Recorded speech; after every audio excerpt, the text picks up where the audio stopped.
Ya, sekarang kita akan masuk ke dalam metode hermeneutik yang baru. Yang pertama yaitu adalah metode keberadaan teks. Nah, pada saat seorang penafsir akan menafsirkan firman Tuhan, maka hal yang pertama kali ditemukan itu adalah teks. Kalau kita berbicara tentang teks, berarti kita berbicara tentang kata. Kita juga bisa berbicara tentang frasa, yaitu kalimat pendek. Itu juga bisa disebut dengan teks. Kita juga dapat memahami pengertian teks itu sebagai ayat, atau teks itu juga dapat dipahami sebagai perikop. Nah, seorang penafsir tentu harus menentukan teks yang harus menjadi pusat atau menjadi fokus bagi dirinya untuk menafsirkan firman Tuhan.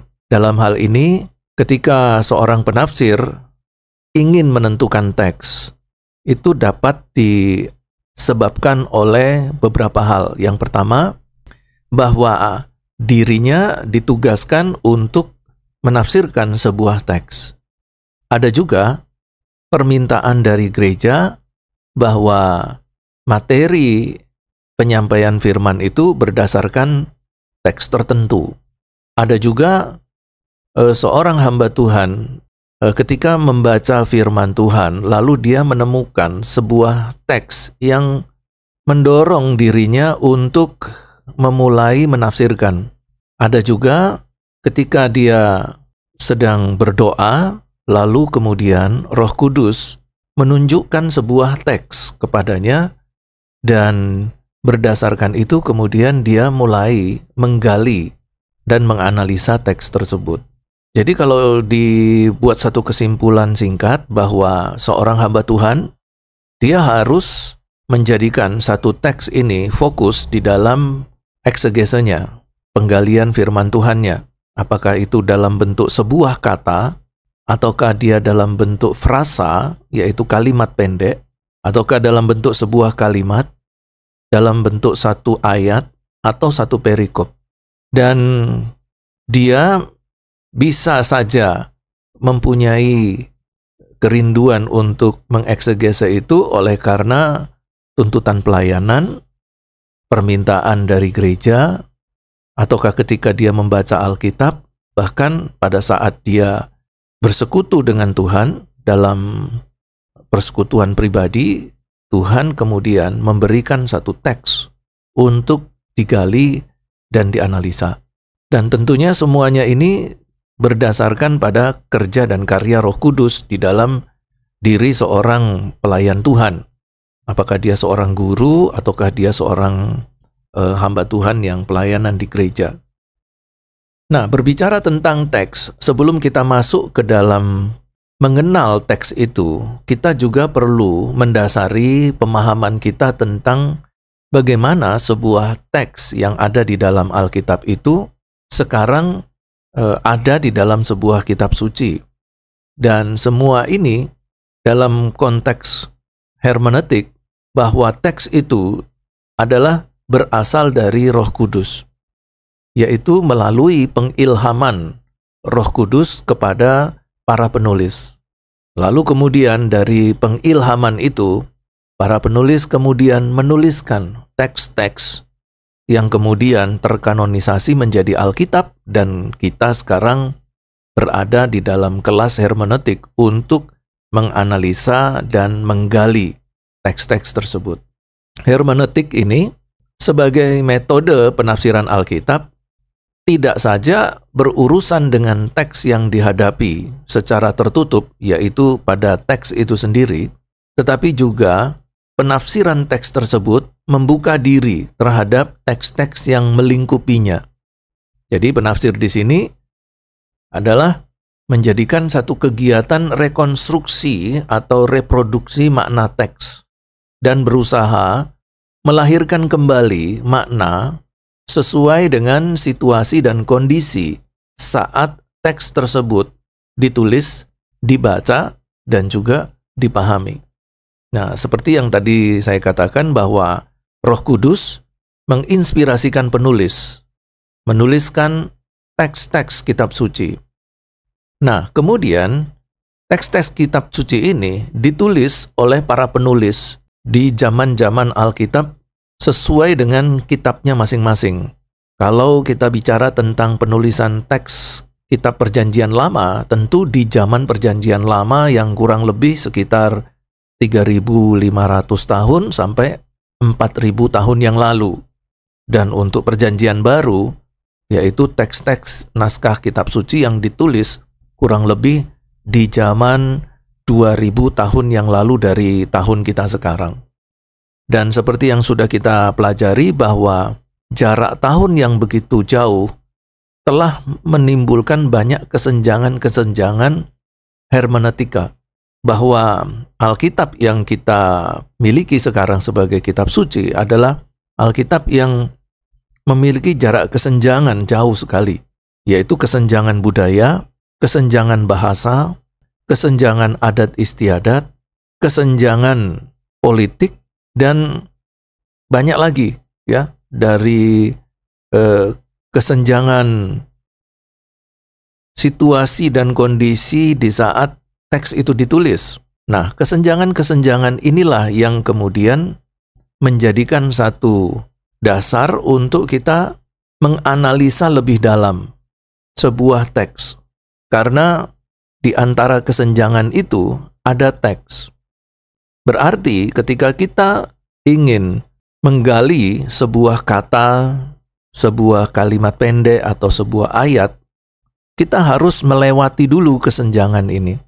Kita harus menemukan titik temu antara pemahaman kita dengan pemahaman dunia Perjanjian Baru atau dunia Perjanjian Lama.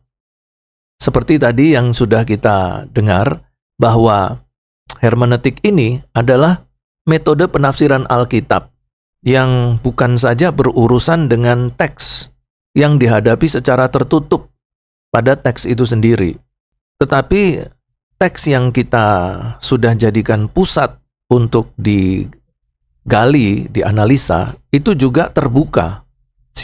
Sifatnya terbuka, bahwa teks itu membuka diri terhadap teks-teks yang melingkupinya. Artinya misalnya begini, kalau kita sedang menafsirkan Yohanes 14 ayat 6, kita tidak saja menafsirkan teks itu saja, tetapi kita harus juga melihat hubungan teks itu, ayat itu, dengan ayat-ayat sebelumnya. Kita juga melihat konteks ayat ini dengan ayat-ayat sesudahnya. Konteks ayat ini di dalam sebuah perikop. Konteks ayat ini di dalam sebuah pasal. Itulah yang dimaksudkan bahwa sebuah teks bukan saja memiliki sifat tertutup bagi dirinya sendiri, tetapi teks itu juga mempunyai sifat yang terbuka, di mana dia akan berhubungan dan berkorelasi, berkorespondensi dengan teks-teks yang lain, yang melingkupinya.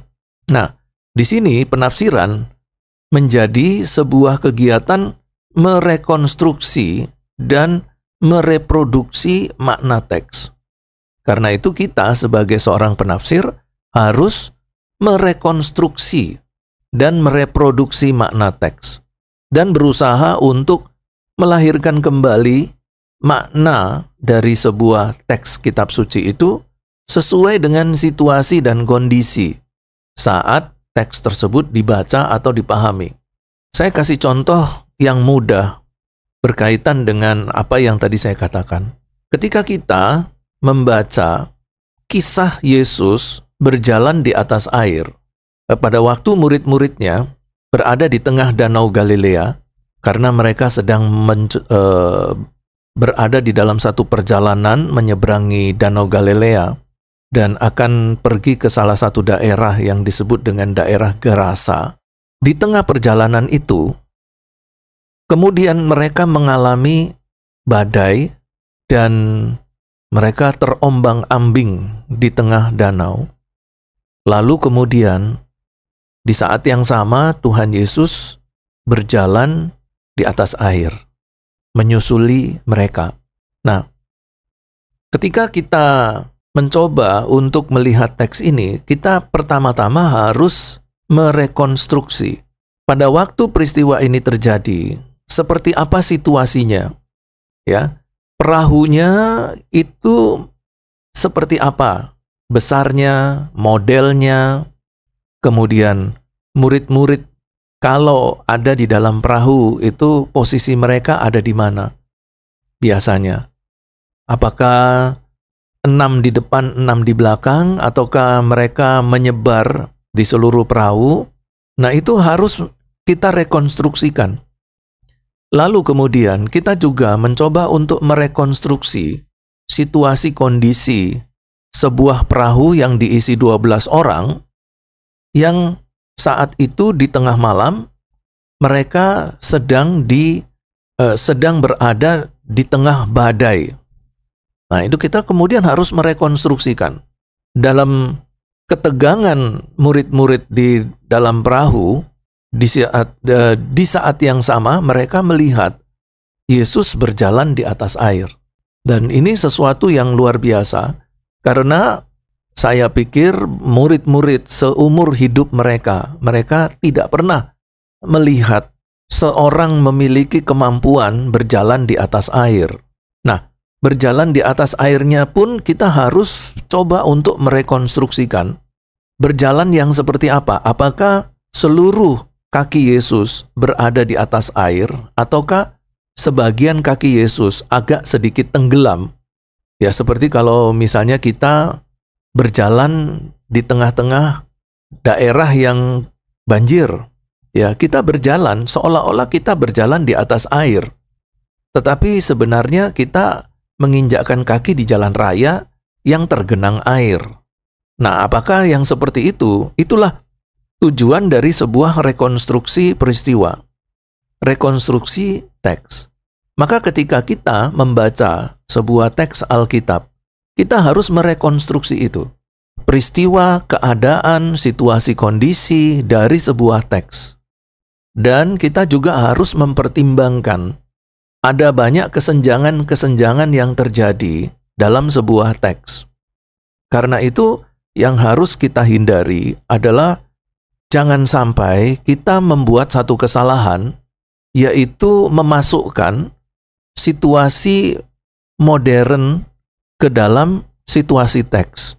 Jadi pada saat kita merekonstruksi keberadaan teks ini, kita tidak boleh memasukkan sesuatu yang di luar untuk memahami teks. Misalnya saja, ketika kita bicara soal perahu, maka kita perlu untuk menyelidiki dari buku-buku arkeologi model perahu pada zaman Tuhan Yesus itu seperti apa.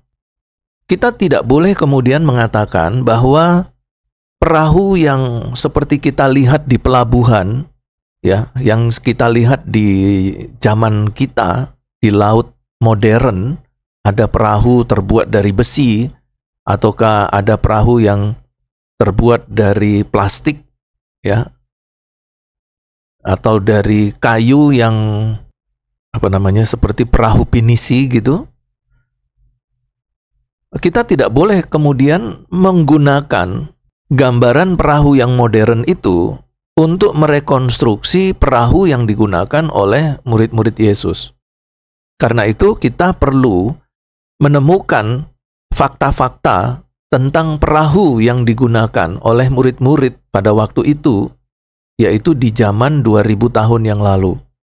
Nah, kalau kita perhatikan teknologi 2000 tahun yang lalu itu tidak sama dengan teknologi kita sekarang. Ya, di zaman itu belum ada paku. Ya, di zaman itu belum ada gergaji yang canggih seperti kita.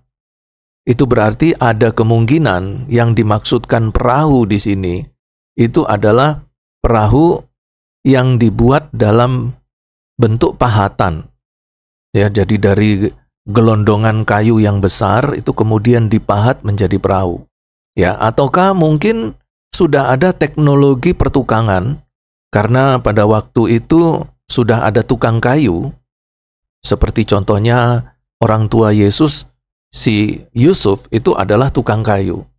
Nah, tetapi kita juga belum mendapatkan gambaran tukang kayu yang dimaksudkan oleh sosok Yusuf ini apakah sama dengan tukang kayu kita sekarang. Karena tukang kayu kita sekarang sudah diperlengkapi dengan alat-alat pertukangan yang modern. Ya, di zaman Tuhan Yesus alat-alat pertukangan walaupun itu tukang kayu itu begitu sederhana sekali. Maka kita tidak boleh menyamakan perahu yang dibuat oleh tukang kayu di zaman Tuhan Yesus dengan perahu kita sekarang. Nah, itulah yang dimaksudkan kesenjangan teknologi, ya, antara zaman kita sekarang dengan zaman Tuhan Yesus. Dan di sini kita tidak boleh menggunakan dan memasukkan teknologi-teknologi modern untuk memahami teks yang ada di dalam Alkitab. Karena itu kita perlu memiliki pengetahuan yang sangat luas untuk dapat memahami dan kemudian merekonstruksi teks. Kita harus punya banyak buku. Kita harus membaca buku-buku arkeologi. Kita harus membaca buku-buku latar belakang. Kita harus membaca buku-buku adat istiadat. Kita membaca buku-buku budaya tentang Israel kuno, ya, tentang kehidupan di zaman Perjanjian Baru 2000 tahun yang lalu dan di zaman Perjanjian Lama kurang lebih 3000 sampai 4000 tahun yang lalu. Kalau kita tidak memiliki buku-buku seperti ini, maka kita mengalami kesulitan di dalam merekonstruksi sebuah teks. Nah, setelah kita merekonstruksi teks tersebut, maka langkah yang berikutnya adalah mereproduksi makna teks. Dari situ kemudian terproduksilah, ya, muncullah hasil dari analisa teks kita, penggalian teks kita itu, makna-makna dari sebuah teks. Misalnya ketika Yesus berjalan di atas air, muncul pertanyaan, kenapa tidak menggunakan perahu juga, ya, untuk menyusul murid-murid yang sedang terombang-ambing oleh karena badai di tengah Danau Galilea? Apakah ada maksud tertentu yang ada di dalam diri Yesus sehingga dia mengambil keputusan harus berjalan, tidak menggunakan perahu? Nah, dari sini kita perlu untuk menyelidiki rekonstruksi teks supaya kita menemukan satu makna teks. Kenapa Tuhan Yesus harus jalan? Gitu ya, untuk menyusul murid-murid. Dan kemudian yang berikutnya, mungkin kita juga perlu bertanya untuk mendapatkan satu produksi makna teks. Yaitu, kenapa murid-murid mengalami persoalan ini? Adakah ini persoalan yang datang dari Tuhan? Ataukah ini merupakan rencana dari kuasa kegelapan? Ya, yaitu ada kuasa kegelapan yang mempunyai satu tujuan untuk membunuh para murid Yesus. Bahkan mungkin juga membunuh Yesus dengan cara dibuatnya topan badai di tengah Danau Galilea. Nah, jadi hal-hal seperti ini itu perlu kita lakukan supaya pada saat kita menafsirkan sebuah teks, kita dapat mereproduksi makna teks. Dan kita berusaha untuk melahirkan kembali makna sesuai dengan situasi dan kondisi saat itu. Ya, saat teks tersebut ditulis, dibaca, dan dipahami oleh orang-orang pada zaman itu.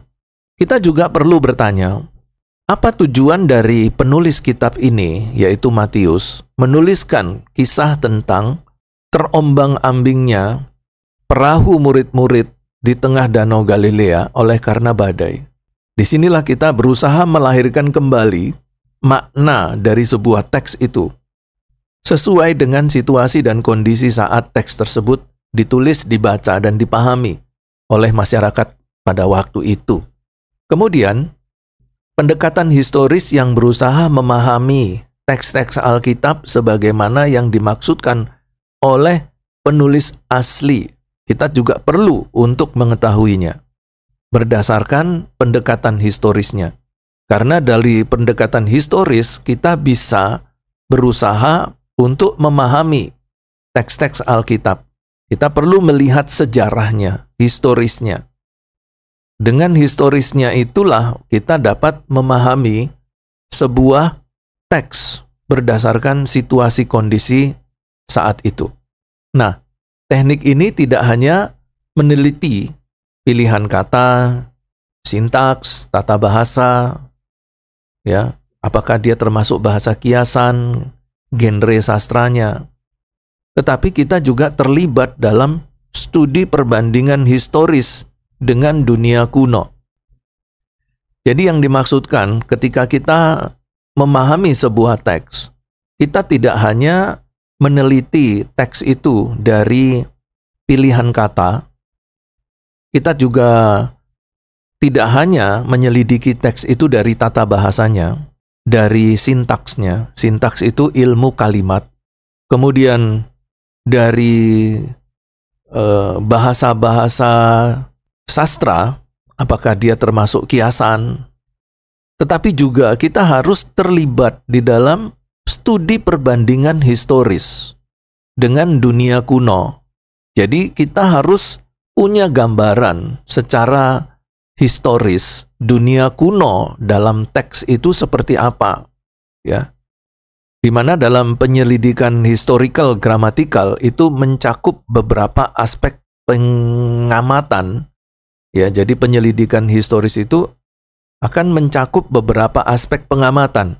Penyelidikan historis itu dilakukan untuk mengamati dua hal, yaitu sejarah di dalam teks dan sejarah dari teks. Nah, ini kita harus bisa bedakan, ya. Kalau sejarah di dalam teks, berarti teks itu memiliki sejarahnya, ya. Jadi ketika kita membaca tentang Yesus berjalan di atas air, teks itu sudah memberikan kepada kita gambaran tentang sejarah yang berkaitan dengan situasi teks, situasi peristiwa saat Yesus berjalan di atas air. Tetapi dari teks itu sendiri, itu juga ada sejarahnya, ya. Teks itu ditulis oleh siapa? Ya. Teks tentang cerita Tuhan Yesus Kristus berjalan di atas air itu didengar dari mana? Ya. Apakah Matius sebagai saksi mata dalam cerita itu? Kalau itu yang menceritakan Matius, tetapi kalau Lukas menuliskan tentang perjalanannya Yesus berjalan di atas air, maka yang harus kita tanyakan, sejarah dari teks itu seperti apa? Apakah Matius, apakah Lukas menerima cerita ini dari murid-murid Yesus? Ataukah Lukas menerimanya dari Paulus? Paulus mendengar dari mana? Kita tahu bahwa Lukas ini adalah orang yang berada di luar lingkaran murid-murid Yesus. Lukas bukan salah satu dari 12 murid Yesus. Lukas ini muncul pada saat Paulus melakukan perjalanan misinya. Jadi Lukas ini muncul belakangan. Pada waktu Paulus sudah bertobat, baru kita menemukan sosok Lukas. Nah, itulah Lukas.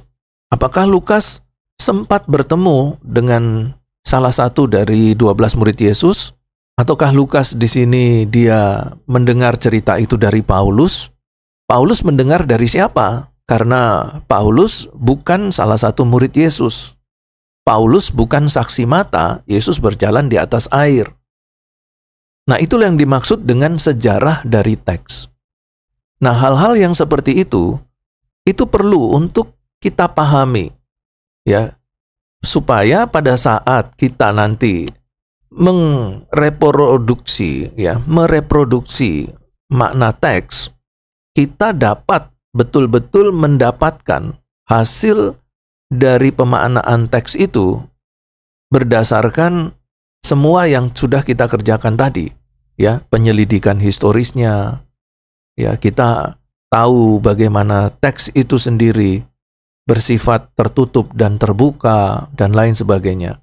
Nah, karena itu dengan semuanya ini diharapkan kita mendapatkan gambaran secara umum tentang teks itu, dan dari situ kemudian kita mulai melakukan penyelidikan, kemudian dari situ kita merekonstruksi dan mereproduksi dari sebuah makna teks. Hal-hal seperti ini itu tidak dapat kita lakukan kalau kita tidak memiliki peralatan di dalam hermeneutik kita. Nah, peralatan apa yang diperlukan? Yang pertama adalah buku.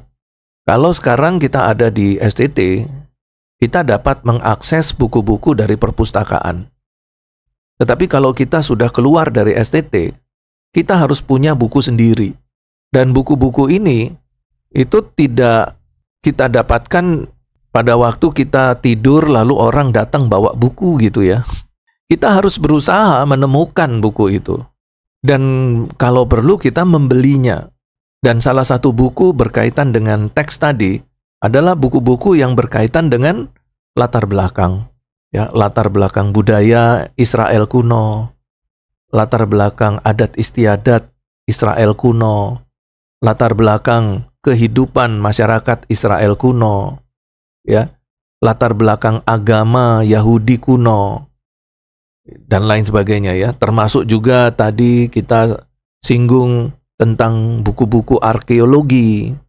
Nah, ini kita perlukan semua. Supaya ketika kita membaca teks, kita dapat mengenal teks dengan baik melalui buku-buku tersebut. Lalu kemudian yang berikutnya adalah dengan menggunakan software Bible Study, ya, software penyelidikan kitab suci, penyelidikan teks kitab suci. Nah, dalam hal ini kita bisa menggunakan software-software yang gratis, ya, seperti S-Word, The Word, Sabda. Ini adalah software-software gratis yang kita bisa langsung dapatkan di internet, kita bisa install di laptop atau di komputer kita. Tetapi ada juga yang harus kita beli, seperti PC Study Bible, ya, kemudian Logos, lalu juga ada Bible Work. Nah, software-software ini kita tidak bisa mendapatkan gratis, kita harus membayar untuk bisa mendapatkan software ini. Dan dari peralatan hermeneutik ini, kita mendapatkan banyak informasi dari dalamnya, ya, dari buku-buku e-book, dari software, kita dapatkan banyak informasi. Dan informasi itulah yang kemudian membantu kita untuk mendapatkan gambaran tentang situasi kondisi teks yang akan kita gali, yang kita eksegese. Kalau kita tidak punya peralatan itu, maka apa yang kita lakukan dalam penggalian kita terhadap sebuah teks kitab suci itu adalah penggalian yang sangat miskin sekali. Ya, bahkan seorang guru ataupun seorang pelayan Tuhan, kalau dia menggali teks Alkitab untuk misalnya menyampaikan firman tanpa peralatan hermeneutik, ada kemungkinan firman yang disampaikan itu adalah firman yang salah. Kenapa? Karena perhatikan bahwa kita ini adalah orang-orang yang ada di zaman modern, dan yang kita selidiki, yang mau kita sampaikan ke masyarakat Kristen adalah teks kuno dalam buku kuno yang memiliki jarak ribuan tahun dengan banyak kesenjangan-kesenjangan. Maka kalau kita tidak memiliki peralatan, kita dapat informasinya dari mana? Karena menyelidiki, mengeksegese kitab suci, teks-teks kitab suci, itu tidak boleh dengan asumsi, tidak boleh dengan mereka-reka, tidak boleh dengan menduga-duga. Lalu ada satu pertanyaan, bagaimana dengan internet? Apakah seorang eksegetor, ya, seorang penafsir itu boleh menggunakan internet untuk mendapatkan informasi? Boleh, tetapi harus dengan hati-hati. Karena tidak semua sumber yang ada di internet itu benar, ya. Ada sumber-sumber dari internet yang ditulis oleh orang-orang yang tidak berkompeten dalam dunia teologi. Misalnya, ibu rumah tangga membuat website, lalu di dalamnya dia membahas tentang batu kilangan, ya. Dia membahas tentang pokok anggur, lalu dia berbicara tentang kebun anggur di zaman Perjanjian Baru. Ya, dia bisa mengatakan itu, tetapi pertanyaannya, apakah yang ditulis di web dia itu tentang hal-hal Alkitab itu sudah benar? Karena dia bukan orang teologi, dia bukan lulusan dari sekolah teologi. Ya, dia tidak berkompeten di dalam menulis hal-hal berkaitan dengan Alkitab. Tetapi itu yang ada di dalam internet, itu yang ada di internet. Lalu kemudian data-data itu, ya, yang ditulis oleh orang-orang yang tidak berkompeten, itu dibaca oleh mahasiswa teologi. Lalu kemudian hasilnya, kemudian dia ringkas, lalu dia pakai untuk menafsir teks. Nah, ini bisa salah, ya. Tapi apakah ada sumber-sumber yang benar di internet? Ada banyak sumber-sumber yang baik, sumber-sumber yang benar, sumber-sumber yang berkualitas dan berkompeten secara teologis. Lalu kemudian di zaman kita yang lebih modern sekarang ini ada AI, ya, Artificial Intelligence. Nah, sekarang mahasiswa, bukan cuma mahasiswa reguler, tetapi mahasiswa teologi juga, mulai beramai-ramai menggunakan AI di dalam studi mereka. Di satu sisi AI bisa membantu, tetapi di sisi lain itu ada bahayanya. Ya. Karena kalau kamu tanyakan ke AI, apa agamamu? Tanyakan. Maka dia katakan, saya tidak beragama. Lalu pertanyaan yang berikutnya, AI, apakah kamu pernah sekolah teologi? Dia akan menjawab tidak pernah. Lalu kemudian kita tanya, AI, apakah kamu percaya Yesus? Dia bilang, saya adalah robot yang tidak punya perasaan. Jadi, saya tidak bisa menjawab pertanyaanmu, karena saya hanya sebuah robot. Setelah kita mengetahui kepribadian AI, bahwa AI itu seperti itu, lalu banyak mahasiswa teologi bertanya hal-hal yang berkaitan dengan teologi tentang kepada AI. Kira-kira orang atau robot dengan bukan kualifikasi, ya, dengan kualifikasi dan juga dengan spesifikasi seperti itu, apakah layak untuk memberikan informasi teologi kepada kita? Itu yang pertama. Yang kedua, masih berkaitan dengan AI. AI ini dia mempunyai sistem kerja, yaitu menyerap, ya, semua informasi yang ada di internet, lalu kemudian mengolah, meringkas, dan kemudian memberikannya sebagai jawaban kepada pemakainya, pemakai AI. Nah, berdasarkan sistem kerja itu, maka kita coba bertanya, AI, menurut kamu, siapakah Yesus dalam teks ini ketika dijelaskan tentang Yesus berjalan di atas air? Siapakah Yesus menurut kamu? Lalu AI memberikan jawaban. Tetapi jawaban yang dia berikan itu adalah berdasarkan serapan dia dari dunia internet. Dan kita tahu, di dunia internet ada banyak macam aliran Kristen. Ada Kristen Injili, mereka memasukkan doktrin-doktrin Kristen ke internet. Ada dari Baptis juga, ya, banyak tampil di internet dengan semua teologinya.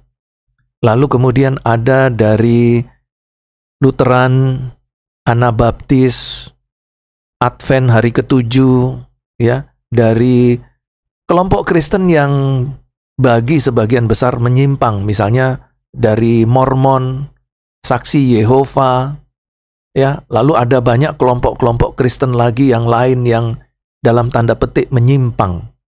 Nah, semua aliran-aliran Kristen ini punya hamba-hamba Tuhannya. Dan hamba-hamba Tuhan masing-masing aliran, mereka menyampaikan materi-materi, pengajaran, khotbah, teologi di internet. Dan semua materi itu bisa diserap oleh AI. Lalu dari semuanya dicampur menjadi satu, lalu kemudian diringkas, hasil dari ringkasannya diberikan sebagai jawaban kepada si penanya AI atau pengguna AI. Nah, kalau hal ini berkaitan dengan dunia sekuler, misalnya dengan ilmu pertanian, ya, industri, dengan perdagangan dan bisnis, atau dengan manajemen kepemimpinan, it's okay, ya, karena mereka adalah berada di dalam jalur dunia ilmu pengetahuan umum, dan itu bukan menjadi sesuatu yang bermasalah nantinya. Tetapi kalau teologi, maka kita harus betul-betul menyaring sumber yang kita dapatkan itu dari mana. Nah, kalau AI mengambil sumber dari berbagai macam aliran, termasuk aliran sesat, aliran yang menyimpang, maka itu akan membahayakan informasi yang kita dapatkan. Karena informasi yang kita dapatkan dari AI itu sudah campuran dari berbagai macam aliran Kristen. Kalau kamu perhatikan bahasanya, itu seolah-olah bahasa AI itu positif. Ya, tetapi kalau kita betul-betul menyelidiki kata demi kata, kalimat per kalimat, ya, ada kalimat-kalimat yang tersisipkan di dalam sebuah paragraf AI itu yang punya pengertian menyimpang. Ya, secara teologis menyimpang. Nah, kalau mahasiswa teologi hanya copy paste dari AI supaya masalahnya selesai, supaya tugasnya cepat selesai, wah, itu bisa bahaya. Ya, karena apa? Karena pada umumnya mahasiswa tidak baca teliti, ya, tidak memahami, tidak mengkaji kata per kata, kalimat per kalimat. Sekalipun mungkin mahasiswa membaca, karena mahasiswa belum memiliki pengetahuan teologi yang mapan, maka semua yang salah pun dianggap sebagai kalimat yang benar. Nah, itu bahaya sekali, ya. Kalian tidak mengetahui, tetapi ketika dosen membaca, itu dosen tahu, ya, bahwa ini adalah hasil copy paste dari AI. Dan sekarang kalau mahasiswa itu menyelesaikan persoalannya dengan AI, kamu jangan pikir bahwa dosen percaya-percaya aja. Oh ini hasil tugas dari mahasiswa. Enggak. Dosen sekarang lebih pinter lagi. Ya. Mereka juga menggunakan AI untuk mendeteksi hasil dari AI. Jadi semua makalah-makalah mahasiswa itu nanti dimasukkan lagi oleh dosen ke AI. Lalu ditanyakan, apa betul ini kamu yang kerja? Nanti AI akan jujur mengatakan, iya, ini buatan AI. Berapa persen buatan AI? 99% buatan AI. Langsung dosen kasih nilai apa? D. Ya, E. Gagal. Ya, dosen diam-diam aja. Ya, dia senyum-senyum. Dia ngajar biasa saja. Tapi di pikirannya dia sudah berpikir, oh ini mahasiswa ini nggak jujur ya. Dia semua pakai AI. Ya, jadi akhirnya terjadilah hal-hal yang tidak diinginkan, ya kan? Nah, tetapi bukan persoalan itu yang ingin saya tekankan. Bahwa penggunaan AI di dalam dunia teologi itu sangat berbahaya sekali. Kalau kita tidak super hati-hati. Kalau kita super hati-hati, AI bisa menolong. Tapi konteks menolongnya AI itu bukan pada waktu kuliah, pada waktu pelayanan. Ya, kalau kuliah ya harus murni dari otak kita. Ya, itu kalau kuliah.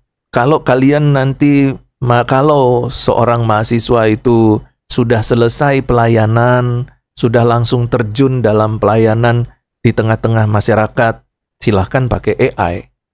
Tetapi tetap juga harus berhati-hati, ya. Jangan sampai kita terbuai dengan AI dan akhirnya semua pelayanan kita diselesaikan dengan AI, ya, tanpa ada kajian, tanpa ada koreksi, tanpa ada ujian. Waduh, hancur. Ya, itu sangat berbahaya sekali. Seolah-olah jawabannya benar. Seolah-olah kita membacanya positif-positif aja. Ya, tetapi itu sangat bermasalah. Ya, sangat bermasalah sekali. Nah, jadi intinya adalah bahwa kita sebagai seorang mahasiswa teologi itu harus punya instrumen peralatan hermeneutik yang bisa membantu kita untuk dapat merekonstruksi situasi kondisi sebuah teks sesuai dengan situasi kondisi pada waktu itu. Ya, jangan sampai kita menggambarkan sebuah teks itu dalam kondisi kita sekarang. Nah, itu tidak boleh. Ya, misalnya contoh padang gurun. Kalau tadi ada pembahasan atau ada topik tentang padang gurun, ya. Nah, ini saya jadi teringat. Ketika kita misalnya berbicara tentang Tuhan Yesus berpuasa di padang gurun 40 hari. Nah, apakah yang dimaksudkan dengan padang gurun di zaman Tuhan Yesus itu bisa kita samakan dengan padang gurun di zaman kita? Sebagian dosen-dosen dan juga hamba-hamba Tuhan itu menyamakan bahwa padang gurun di zaman Tuhan Yesus itu sama dengan padang gurun sekarang ini. Itu berarti bahwa panasnya juga sama. Jadi kalau padang gurun sekarang itu panasnya di siang hari, ya, pukul 12 siang, itu bisa sampai 50 derajat Celcius. Maka ketika Tuhan Yesus ada di padang gurun dan berpuasa, itu situasi panas padang gurunnya itu kurang lebih 50 derajat Celcius. Ya, menyamakan.